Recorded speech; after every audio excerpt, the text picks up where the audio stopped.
Recording and broadcast. All right. We are getting ready for our third CTE Collaborate, and we're so excited. This is going to be a really exciting program. I hope you guys can see we're going to be talking about where it all begins, your first job. So we're going to give folks just a couple of seconds here to get logged in. Hopefully we'll have a good showing of students. We had a lot of folks tuning in from Petal and Hattiesburg High and North Forrest last time, so hopefully we'll be seeing you guys back, and we'll get our panel started in just a couple of minutes. So y'all get logged in.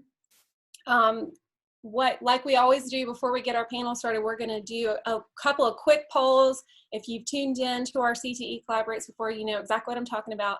So we're going to poll the room to see who we've got in here. And so we might go ahead and pull up that first polling and get an idea of who we have in the room. So first question is, which program out of the CTE programs best describes which one you're a part of? So at whatever your school is, whatever it's called, let us know, you know, kind of check that box. Are you an engineering student, culinary? Are you in law and public safety, business? What are we looking at here? So give us your information, and we'll see who we've got in the room.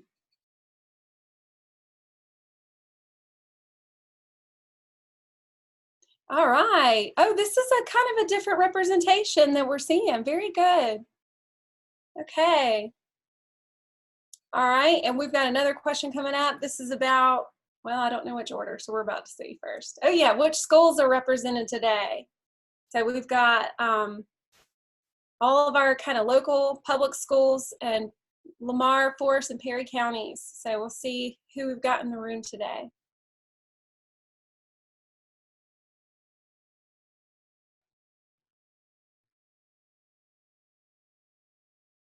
Oh, okay. Hattiesburg and Petal. I think those are our schools we've got. Okay, well, welcome. So glad y'all are here.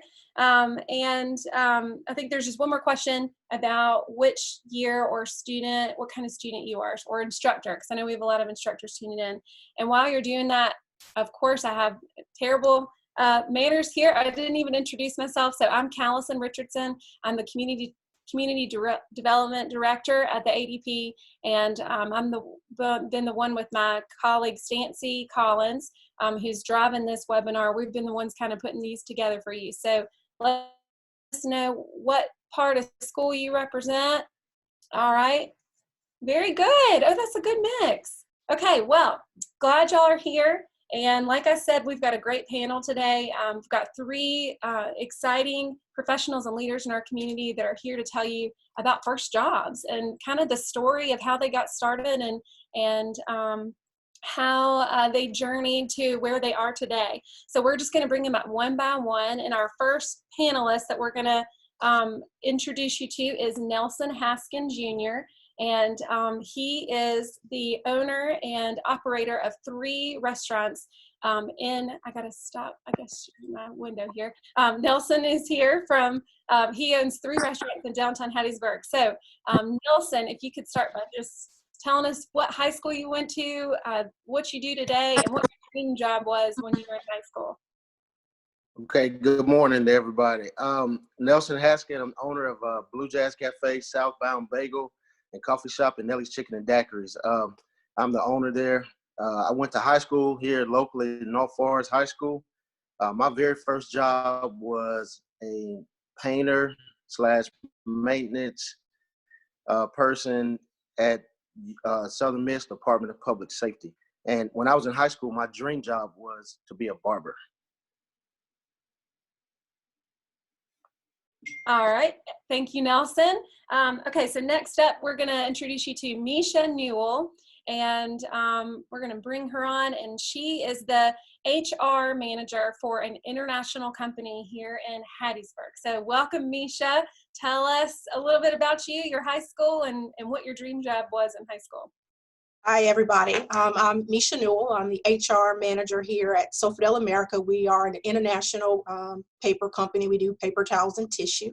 My high school, my alma mater was Hattiesburg High School. My very first job was a deputy court clerk for the city of Hattiesburg, located at the Hattiesburg Police Department. My dream job, what I was going to school for, was to be a clinical pharmacologist. So kind of like medicine development, those type things. So from pharmaceutical to HR, big jump. So glad you're here, and this is kind of cool. Our next panelist we're going to introduce was your first boss, right? So right. Next up we have the sheriff for Forrest County, Charlie Sims, in the house, and he's going to tell us a little bit about where his high school and his dream job at the time, and then we'll get going. Well, good morning, everyone. I'm Charlie Sims, Sheriff of Forrest County. My first job was actually at U-Haul when I went to high school. And of course, my dream job all along was law enforcement. Always wanted to be a police officer. So that was my dream. I pursued it, and I'm still there today. Wow, okay. And so your dream job was what you ended up doing. That's so cool. Absolutely. Well, I'll, not that I'm on the panel, but in case anyone is curious, my first job was a cheerleading coach. In the summertime, I used to coach cheerleading camps. And at the time, I think I probably did want to be a cheerleading coach. So I didn't end up there, but that's okay. I learned a lot from my first job, and I'd say it helps me stay enthusiastic about life. So we've got some questions for our panelists, but before we get started, I'm curious about our students out there. If y'all tell us, what sort of work experience do you already have? So, you know, have you already had a part-time job and you've actually gotten a paycheck where the taxes come out and everything? Have you done odd jobs like yard work, babysitting, and just been paid in cash? Have you just volunteered somewhere and gotten work experience that way? Or like no work experience, but my job is to be a student. So tell us we want to hear from you, what sort of experiences you already have. So kind of get those answers in, and then we're going to get our panel discussion underway. Okay, a lot of volunteers and just a couple of students who've had that first job, and those of you who haven't gotten that experience yet, that's okay. So we're going to move on. So the way this is going to work, I've got a couple of questions, and I'm hoping we'll get each of our panelists to weigh in. I want to encourage the students, if you aren't familiar with Zoom, in the upper right corner, you can change it to, it's called gallery view, and that way you can see everybody at the same time, and that might help you with this. So our first panel, first question is, let's see, yeah, I think maybe let's go back to that first job, and if you could just tell us how old you were when you had that first job, how you landed it, and how long you were there. So just tell us a little bit more about that. So Nelson, if we could start with you, and then we'll hear a little bit more about that job you did painting those lines. All right. So like I said before, my first job was with the Department of Public Safety at Southern Miss. My mom worked on campus at Southern Miss, so I knew before the summer hit, I had a job that I had to go to. I wasn't going to spend the whole summer just kind of hanging out. So I was 15 years old. I worked there from June all the way till back then. School started in September. So I worked there for 3 months during the summertime from 7 a.m. to 2 p.m. So one of the biggest lessons I learned was just hard work, getting up early, and actually reporting to a job. That was the first job I had that I had to report to a supervisor. So just learning to be prepared. I had to pack my lunch the night before because we started so early. We didn't get to leave campus or anything to go get something to eat, so you had to bring your lunch. So one of the biggest lessons I learned was just being prepared. And because we painted all day, that was one of the biggest skills I learned going forward. Now, because I painted back then, I can paint anything now. So, yeah. That's very handy. And I'm sure we can all agree that learning just to show up and be on time is a big skill that you can pick up in that first job. Okay, moving on to Misha. Can you paint that picture for us a little bit and tell us about your first job? Oh, Misha. Mute. So I believe it was like 19 or 20 when I started with the city. Of course, you know, my mom worked for the city at that time, and it kind of started off with just being a summer job, kind of like Nelson, you know, just needing something to do. My mom said I couldn't, you know, get all of her summer cash, so I had to get a job. But it ended up turning into a job that I kept for about 8 years with the city of Hattiesburg Police Department. I learned a lot. You know, just being around officers, just integrity. I learned a lot about municipal law. You know, just the one thing that I think that I kind of carry with me today, the biggest lesson I learned was the value of a team, collaboration, relying on others, relying on the value of others is also something that I kind of carry with me still today from that experience. Thank you. Yes. Okay, and then Sheriff Sims, if you could kind of in the same vein, tell us about that first job. All right. Well, I was 17. I was a senior in high school. I had actually left school, was driving down, and I see now hiring sign on the U-Haul building. So I go in, get an application, and I'm filling it out, and the manager comes in, looks at me, doesn't smile or anything, kind of shuffles through some papers, and then asked the other guy that was behind the counter who I was, and he told him, he said, well, finish filling that out, and then I'm going to go ahead and interview you now. And so he did, and he ended up hiring me that same day. So I don't know if it was because I gave a great impression or he was really needing people. So, you know, with that first job, now I had a schedule I had to go by. I had duties and responsibilities that I had to learn. I got evaluated for my performance. So it was a part-time job. It taught me a lot of things. And yeah, I had to do taxes. That was something totally new to me as well. I didn't know the government could take my money like that, but I actually got a refund. That was probably the first time and only time I ever got those refunds from the government. Oh yes, absolutely. And now those tax dollars are helping help you in your position now, so that you can be our sheriff today. So absolutely, I never appreciated them more. That's right. It all comes back full circle.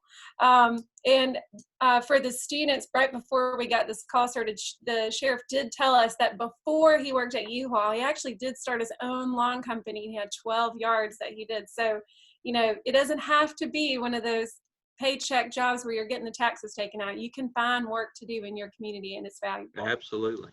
Yes.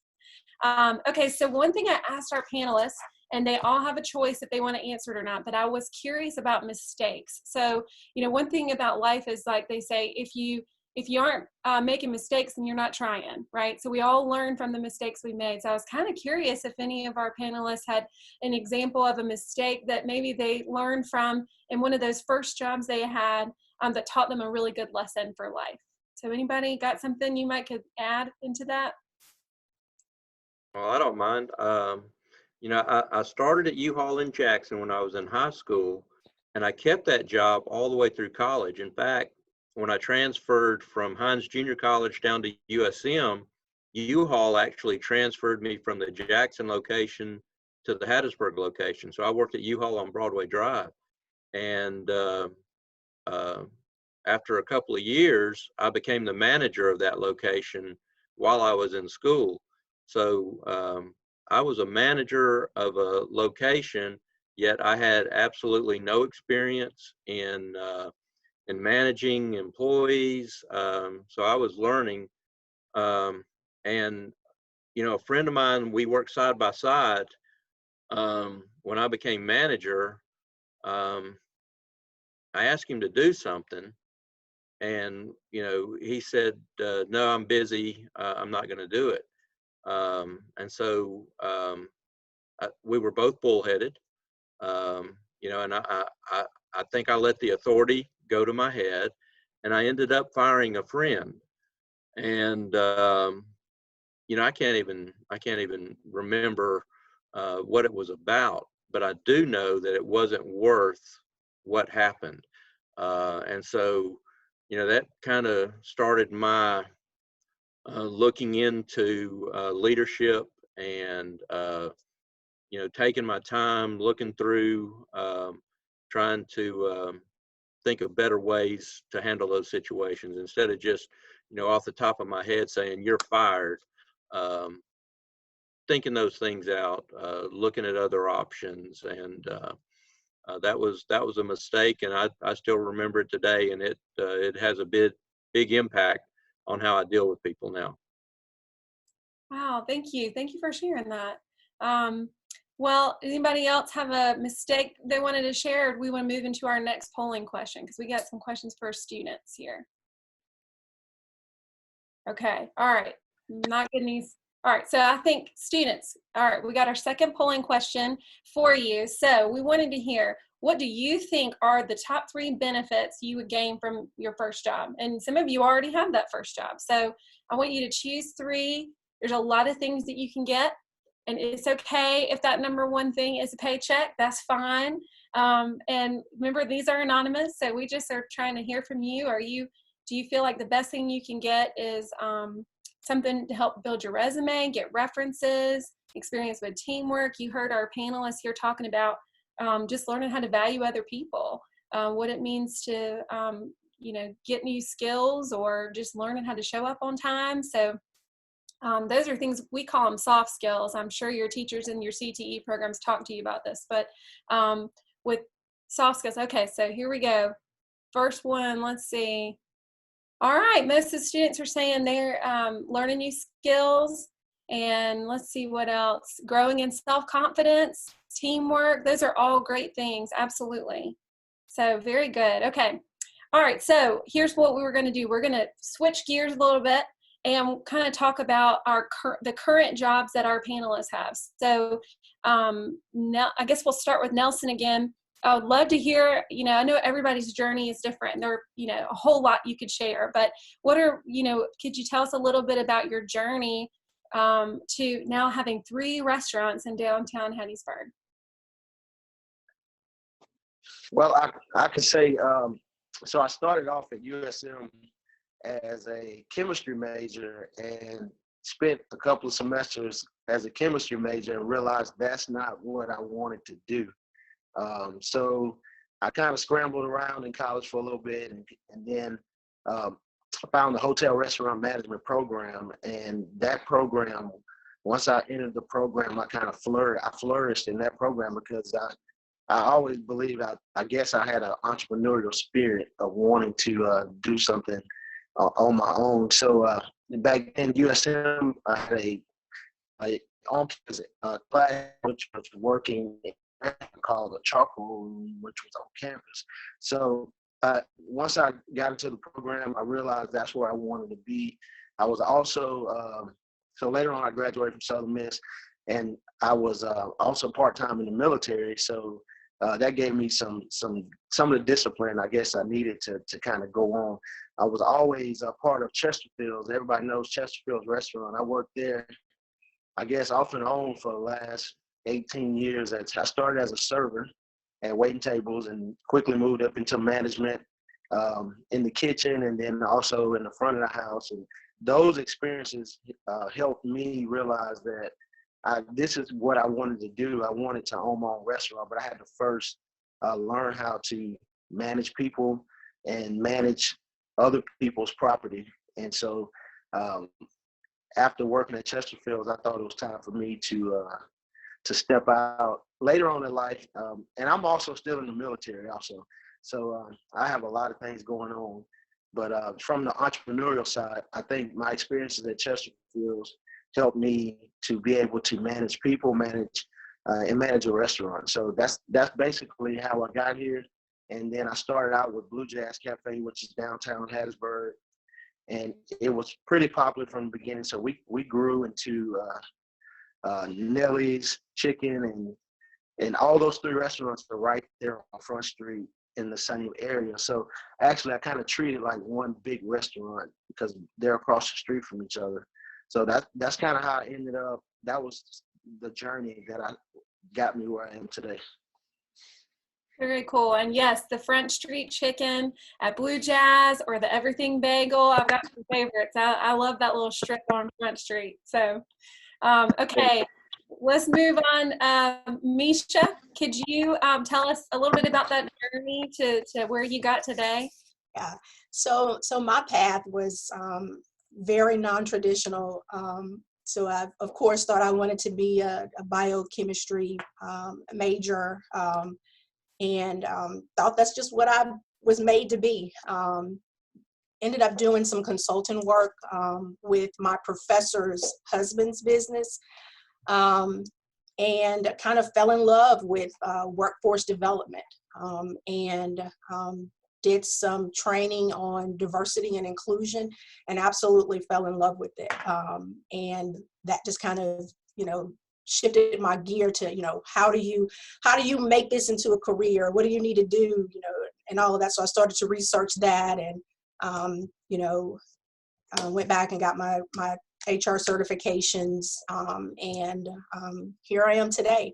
But yeah, workforce development and diversity and inclusion, specifically the inclusion part of it, is my great passion.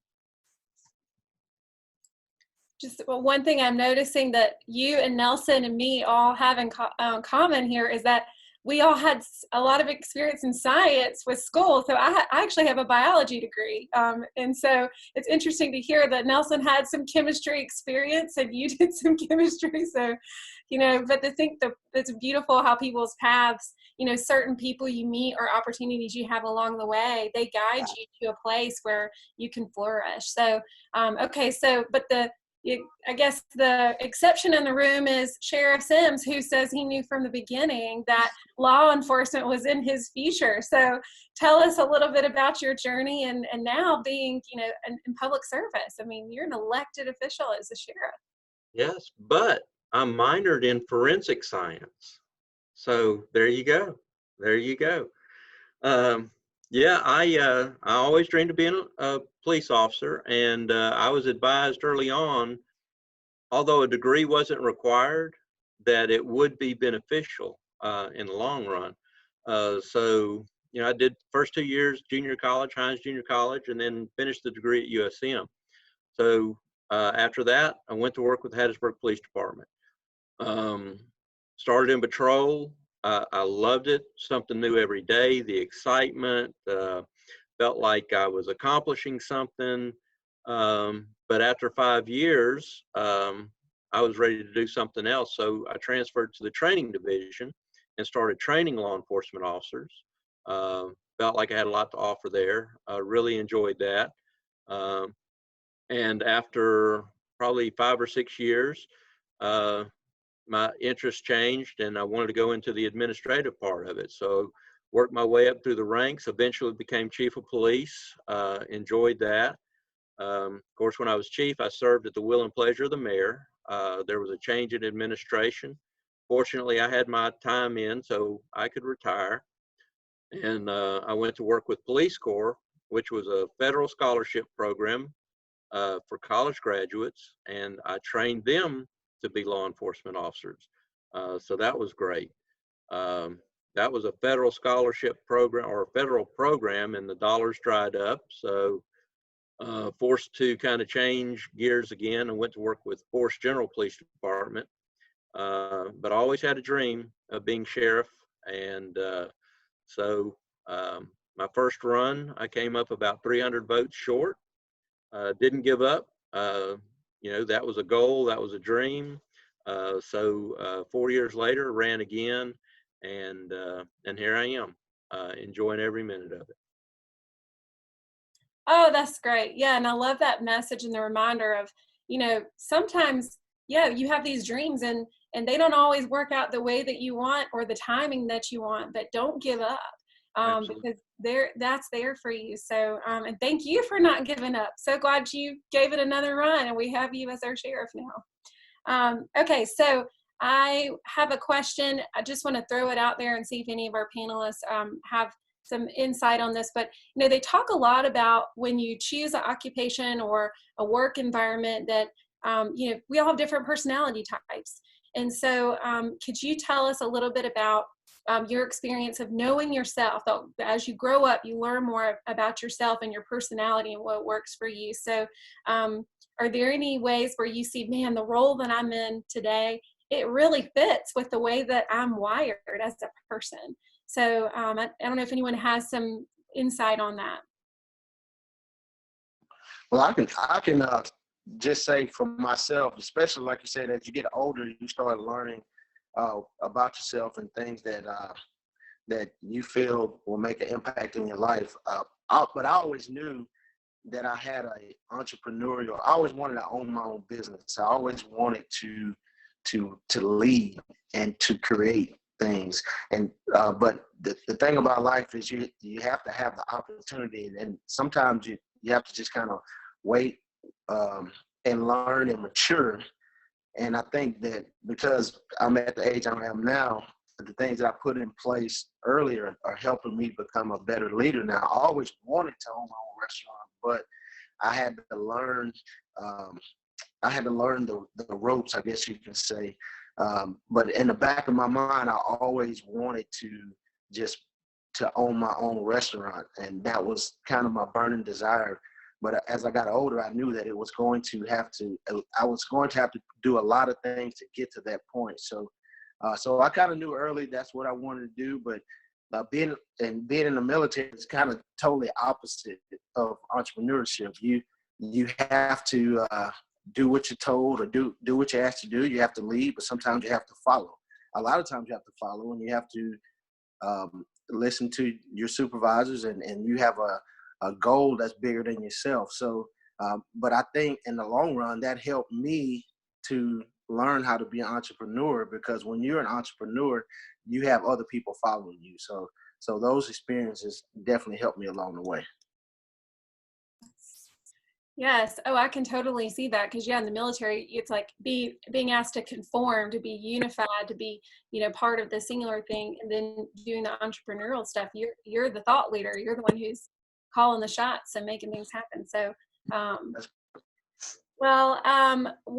before I've got questions kind of specific for each of you, but let's see.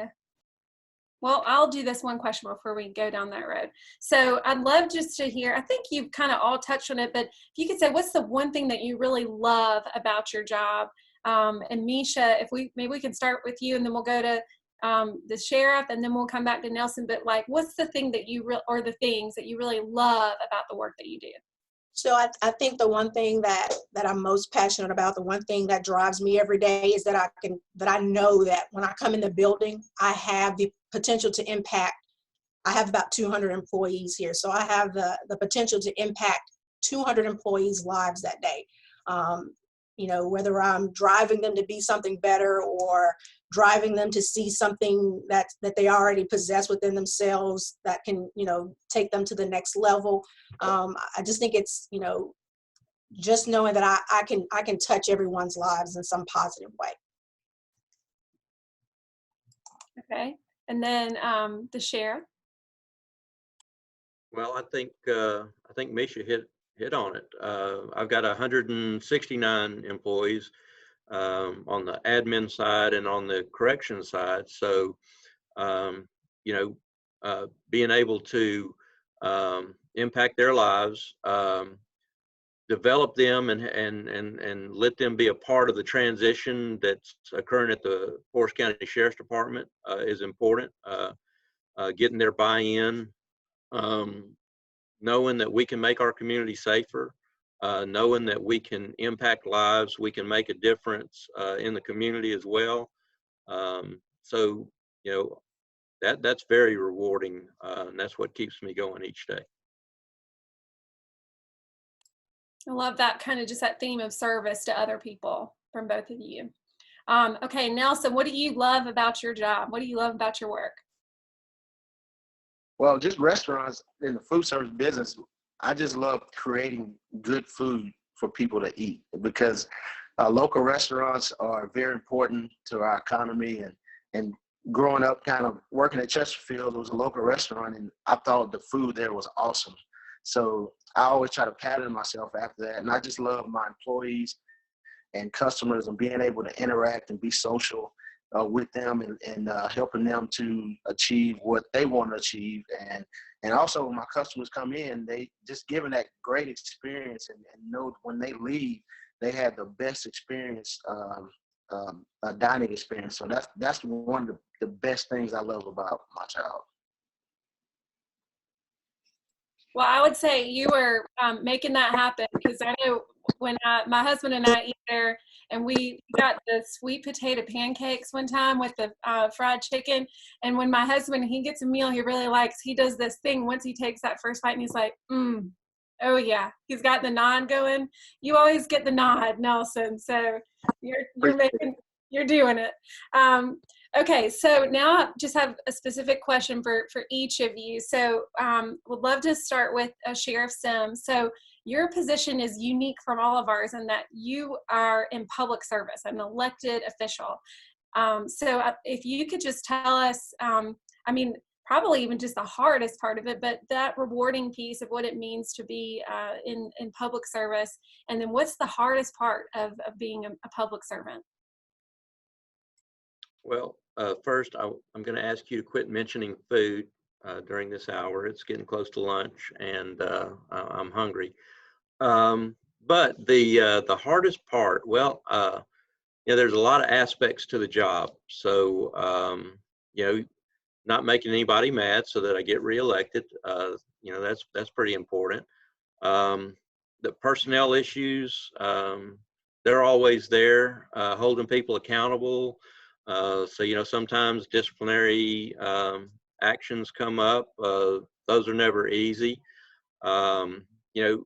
When I first took office, I had to evaluate operations, and I had to make a hard decision, and it involved cutting 30 positions that I couldn't justify. It ended up saving the county $1.5 million, but it affected 30 people's lives. So that was not an easy decision. I think it was best for Forrest County, but again, wasn't the easiest. Dealing with crime victims, the impact that has on them, seeing them have to deal with those things. Those are the hard things.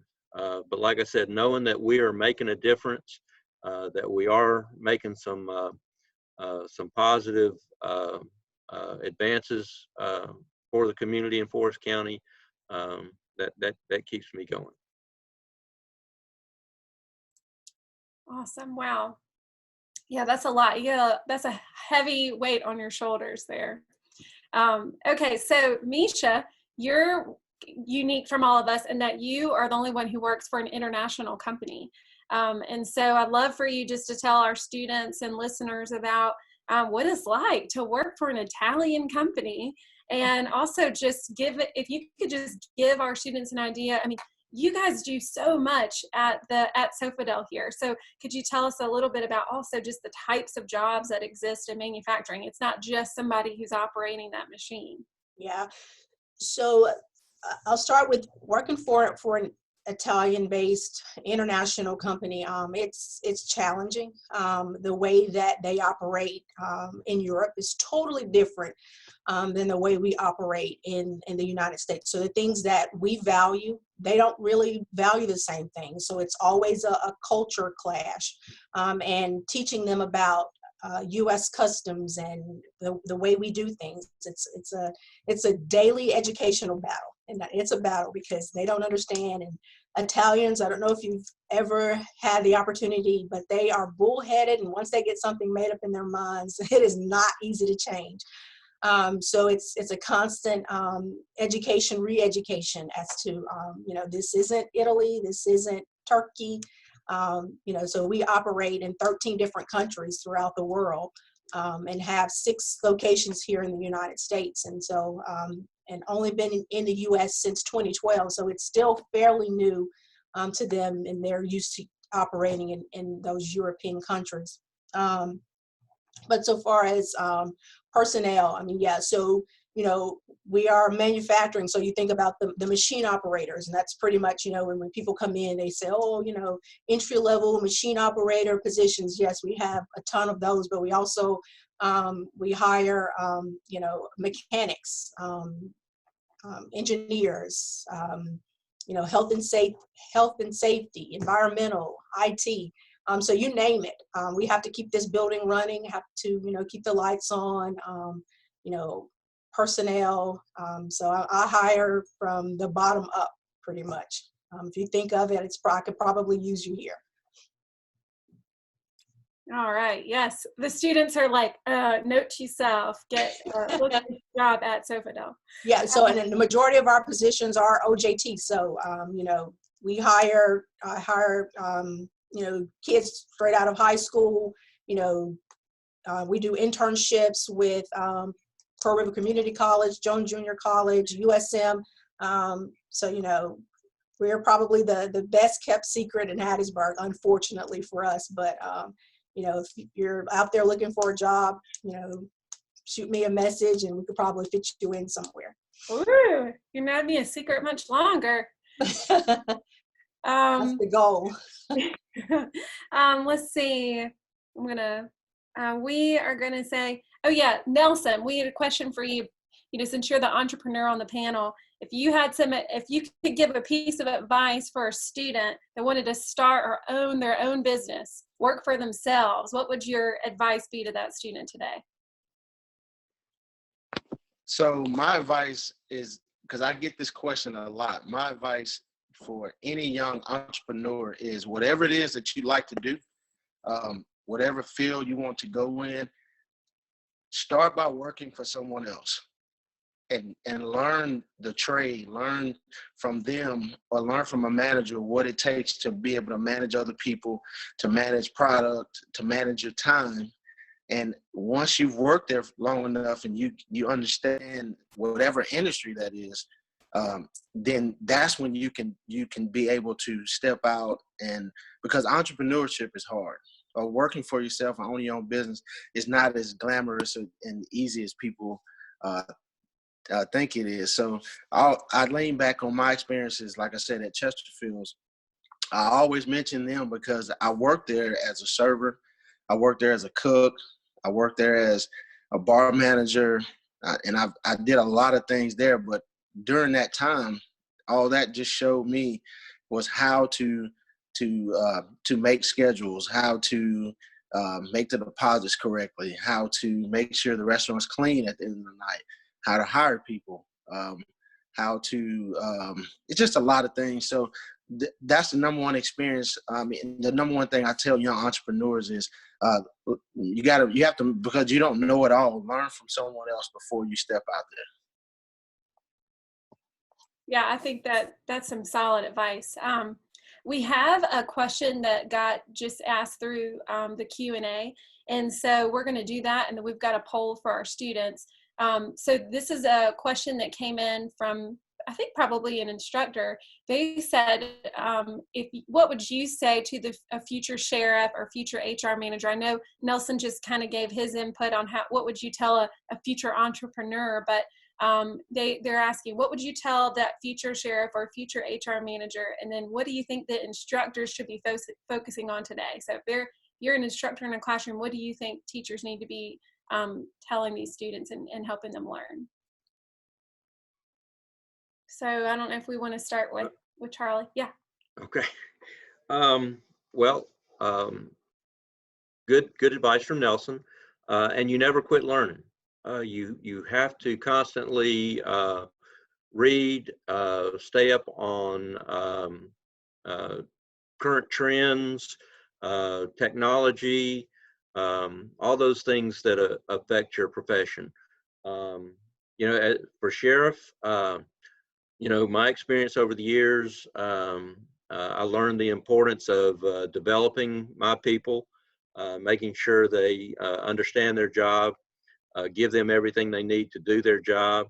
I learned to use different leadership styles, and those styles are based on the individual, you know, their knowledge, their competency. So, you know, I'm going to treat an individual with 6 months experience a whole lot different than I am one with 6 years experience.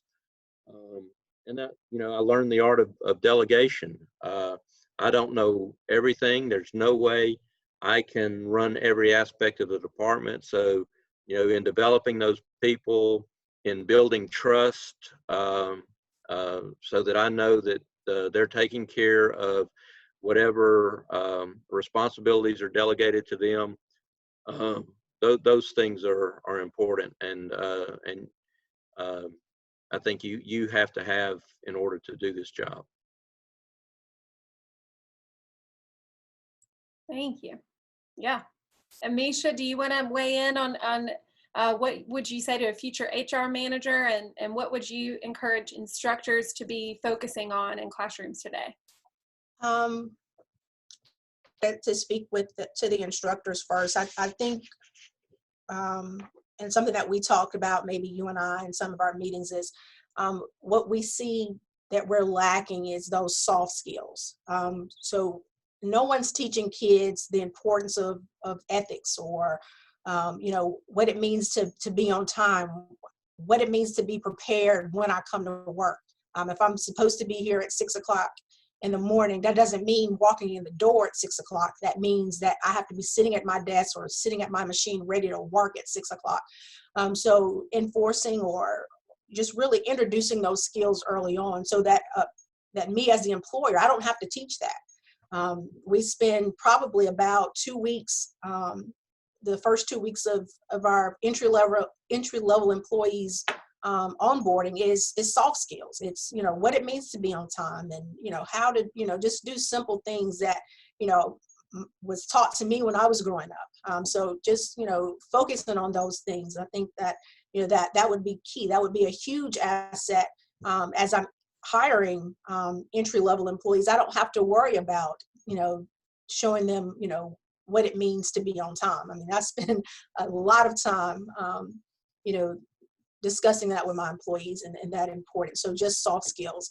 And then a future HR professional, find out what your passion is. There are about 8 disciplines within HR. And, you know, whenever my kids talk to their friends about HR, it's, oh, you hire and fire. I do a whole lot more than hire and fire. So, you know, that's probably the least enjoyable part of my job. But, you know, find out what your passion is. If it's interacting with people, there's tons of things to do in HR with interacting. If you are an introvert, and I thought I was an introvert for a very long time, and found out that I wasn't really. You know, there are things to do behind the scenes. The administrative part, the personnel, the part of HR. And if you want to be out there, hands-on, training and development, that's what drives me. Workforce development, getting out there, you know, making, you know, letting people know who Sofidel is, what we can do, how we can serve our community. So just find out what your passion is, and then work backwards from there, and you'll succeed. This is some good advice. I'm glad we're recording this, so I'll have to share it with lots of students in the future. Okay, we're gonna kind of pause real quick and do our next poll for the students. So we have a question here about career. Oh yes, how do you feel about career planning? So you can check as many as apply. Are you confident, worried, excited, bored? Are you ready, not ready? I don't know what I want. I haven't started planning. I know exactly what I want. So tell us a little bit about how you feel about your career planning right now.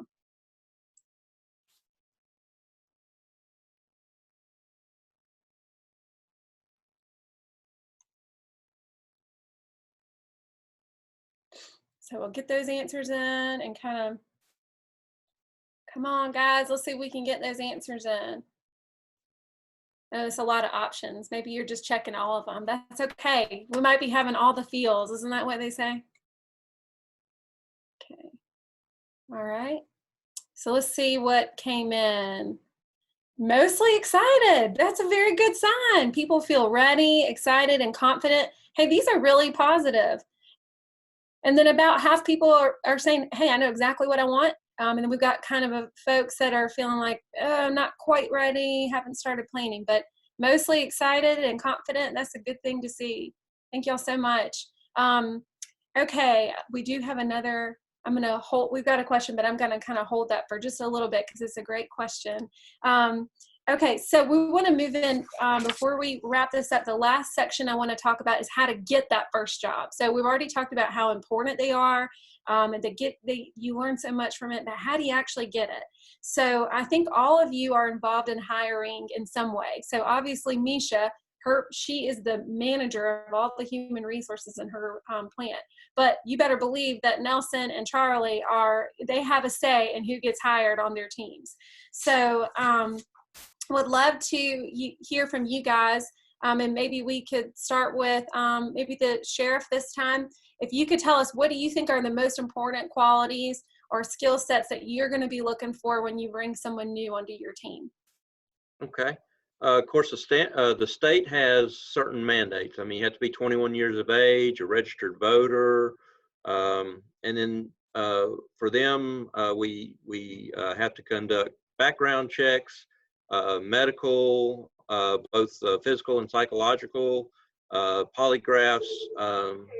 So we do a lot of that mandated by the state.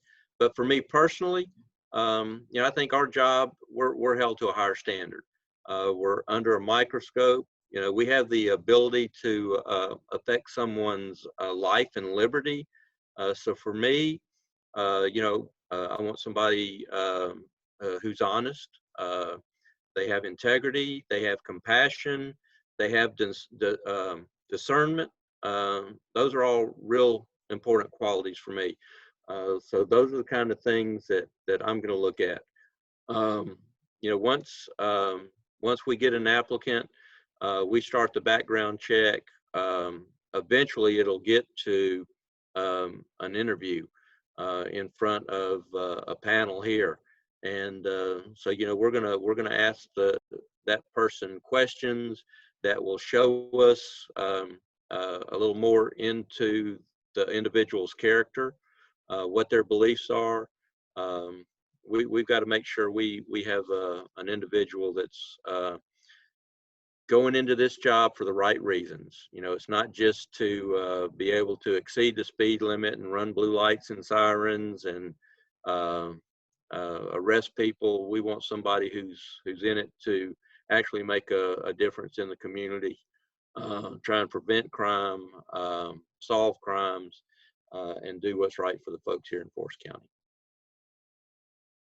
Yeah, that's a lot of responsibility and authority that they get when they join your department. So there's some high standards that you've set for those folks.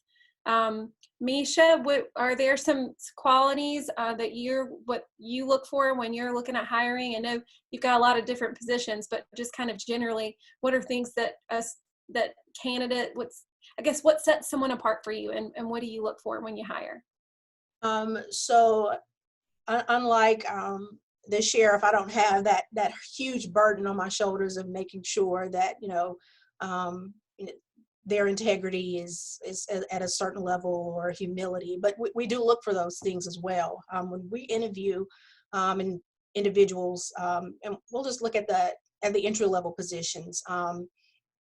We're looking for someone who has a drive to do more, who wants to excel to do more, who's goal oriented. Me personally, once we get past that first stage of interviews, I'm looking for someone who may need a second chance at life, who've been looked over. So those are the candidates that really stick out to me. Those ones that need that second chance, or who hasn't been given a chance at all with employment. And I think that it's important that we give opportunities to those who would otherwise not have it. And, if they're qualified, if they can come in to work on time and, have reliable transportation to get here. I feel like that, we're in a position where we can give those people that opportunity. So really, after we make it through that first round of interviews, the people that stick out to us the most are those ones that are looking for that second chance or need that boost to get back into the workforce. I love that. Yeah, I think a lot of different people out there, and so I love that you guys are looking for folks that would be, like you said, needing that second chance. Well, I think we might have lost Nelson, which I hate. So hopefully he'll somehow get logged back in. So let's see. What would be, this could be kind of humorous, but what about just like a big no-no that would happen in an interview or an application process? If someone is, looking to get a job with you guys, what would be something that would be like, okay, guys, we're going to get this straight, or maybe a red flag for you? What would be a no-no in your world? Yeah, so we get a lot of candidates by word of mouth or, someone's cousin. So an example was we had a young lady come in for an interview. She was the daughter of someone that had worked for us previously. So she comes in and she's ready. She's, excited. And we go in and we sit down and we start asking her questions. She's like, "Why are you asking me questions?" And I'm like, "It's an interview." She's like, "Oh, well, I was just told that I could just show up and get a job." So being prepared is key, and just not thinking that it's an entry level position and they just need machine operators, so they'll hire anyone. You have to go through the process just like anyone else. So definitely being unprepared is a big no-no. Walking in, regardless of what type of position that you're going for, McDonald's, burger, whatever it is, always be over prepared when you get there. Yes.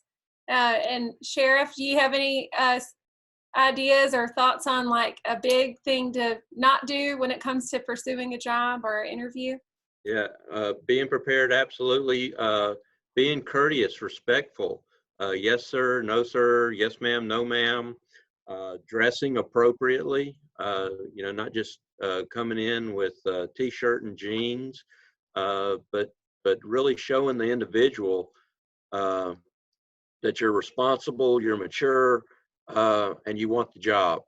And don't, I would encourage those of you who don't know what you want to do, excuse me, study that. Don't be one of those that just kind of gets a job to have a job and just jumps around from here to there trying to figure out what you want to do, because that won't look good down the road. When you do find that job, they're going to look at your resume and say, "Good grief, why do they jump around so much? Are they dependable? Can I really count on them being here for a while?" Oh yeah, absolutely. Just showing that almost that loyalty to a certain employer, even if it's not your dream job, that you're someone who's going to stick around and be part of a team for a season is important. There's a question that came in, so I want to kind of handle these two, and they're different. But one of them is asking, so we sort of are in a high stakes testing, in a world of testing, and they say the easiest test that a student can pass is a drug test. So that's what. Okay, so what about for Misha? I think this might be geared towards you, but as far as like drug testing and attendance policy being kind of this test that people can meet, have you seen, I don't know, any trends, or just is it something where you just feel like it's really disappointing when there are people that you want to bring on board and they just can't meet just that basic level of,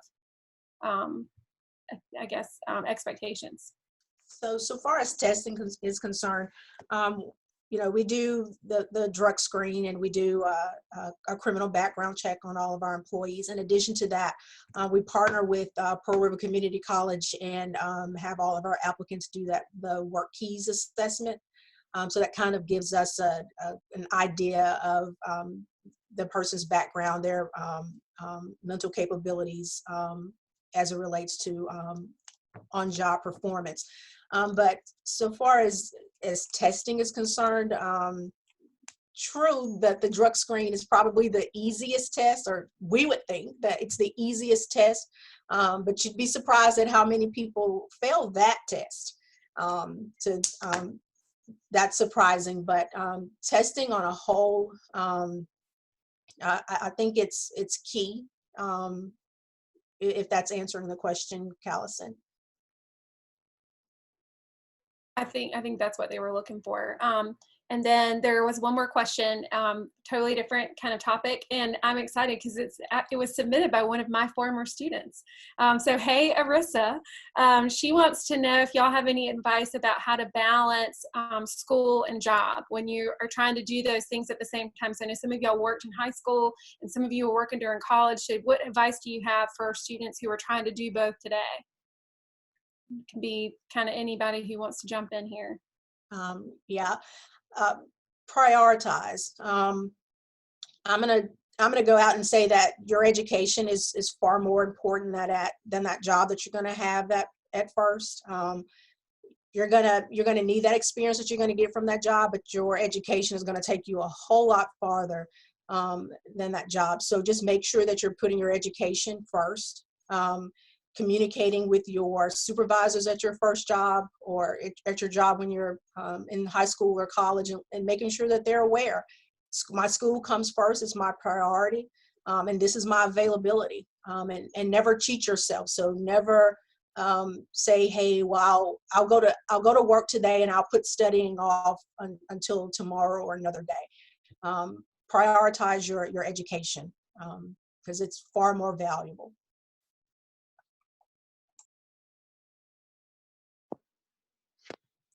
Okay, I'm back. So I would say the same thing. When you're trying to balance school and work, I always say keep your employer informed with your schedule, because I truly believe most employers they understand. And I know for myself, going to college, I have a lot of college students that work for me, and I understand what's important for them. But I also tell them what's important is always keeping that line of communication open with your employer, time management, and there is a balance. But I think probably, I don't know the percentage, but a lot of college students work, and they make it work because they have an employer that understands what they're going through, but they also keep their employer informed. I think most employers just want to know that they know what's going on with you. If you're in class or you have a test, that's what's really going on. And if you can, the more information you can give them, I think the better off you'll be, in the relationship between you and your employer and school will all work. Yeah, I mean, that is for your whole life, right? Is that high communication and working with your employer on that.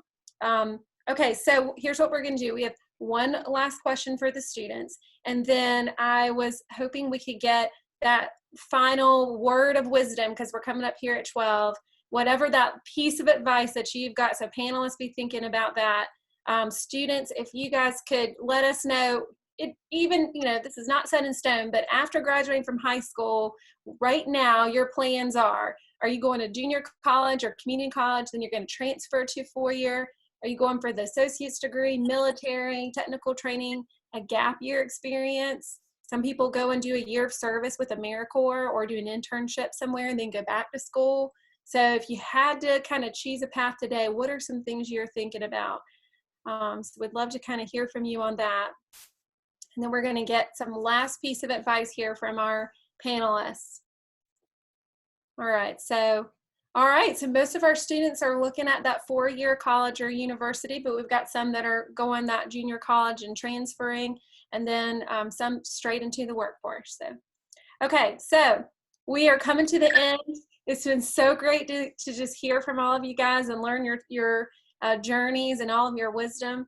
But if I would ask you guys, if there's one piece of advice that you could give to your high school self, so talking to yourself back in high school, what would be that piece of advice? And it could be about work or life. So why don't we go back to we'll go to Nelson, and then we'll go Misha, and then we'll go to Sheriff Sims. So what advice would I give myself? Very simple for me is when you choose a path, go 100% into it. Don't go halfway. Don't go half-hearted. If whatever it is that you feel that you want to be or you want to do in life, as long as it's positive, a career, no matter what the career is, if you in your heart want to do that, then go for it. Don't be something that somebody else wants you to be, even though their intent may be wanting you to have the most positive, higher energy or high profile job it is. Whatever it is in your heart that you like to do, whether it's veterinarian, whether it's construction, whether it's restaurants, a barber, doesn't matter. Choose that path and then give 110% and try to get as much training in that career as possible, and you will never feel like you're actually getting up for a job. If you enjoy what you do, you'll never really, and I know we all hear this all the time, you never really work a day in your life. You're going to work at it, but you're going to enjoy it, and you'll get some pleasure out of it, knowing that this is in your heart what you want to do. So I would say give 100% in one direction what you want to do. Awesome. Okay, Misha, what's your advice to your high school self? Well, Nelson kind of hit on it. So I'll say that I'll briefly state that knowing yourself, just invest in knowing yourself. I wish that my high school self would have taken the time to get to know myself and know what I want. But Nelson kind of wrapped that up and put a nice little bow on it. If I could take a step back, we talked about mistakes earlier. If I could talk to myself, my high school self, about mistakes now, I would say welcome them, acknowledge them. We're all going to make mistakes. Embrace them long enough to learn from them, but let them go so you can grow from them. Sometimes we hold on to a mistake for so long that it paralyzes us. It keeps us held in a situation or held into that job that we think that we're supposed to do for so long, because we're so afraid of continuing to make mistakes, or we don't acknowledge the mistakes that we make. So we just kind of, shrink down and conform into something else. But if I could go back and tell myself, don't let your mistakes paralyze you. Grow from them, learn from them. And eventually, I got to a point where I did. I grew from it. I acknowledged it first and grew from it from there. And found myself in a better place. But it definitely about mistakes. No one told me that it was okay to make mistakes. We're all going to make mistakes. It took me a long time to realize that I grow from my mistakes. So I would definitely talk to myself and encourage myself through that. Absolutely. Even today, it's like we always have to remind ourselves. I know our boss here, Chad, he's always saying, don't get stuck on yesterday. If you messed up, then we come back today and we're going to make it right, and we're going to work hard. So, all right, Sheriff Sims, if you'll tell us what your advice to your high school self would be, we'd be really grateful.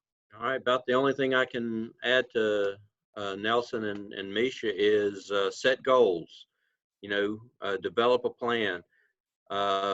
And those goals need to be measurable so that you can see that you're making progress and you're getting to where you want to be. So, if you want to be an astronaut, that's your goal. All right, then how am I going to get there? I need to go to college and get a degree. What jobs can I get that will lead me closer to being an astronaut, that will help me if that is my goal, get some experience and knowledge under my belt so that it helps me once I get closer to that. So that would be the only other advice I could give them. Well, that is so great. So, we go 100% like Nelson says. We learn from our mistakes like Misha, and we set goals so we can meet them like the sheriff says. So, guys, thank you so much. This is the last week of school, and I know it's been a wild last semester of whatever year of school you're in, but we appreciate that you took the time to invest in yourself. You're our future. And so, you know, you might end up working for one of these guys one day. You never know. So thank you to our panelists. I wish we were all in a room and we could clap for you, because I know I'm leaving this kind of fired up. Like, yeah, life is good. We have a lot. We can make a difference. So thank you for your time. And it was just nice to have this conversation with you. And I hope to see you really soon. All right, bye guys.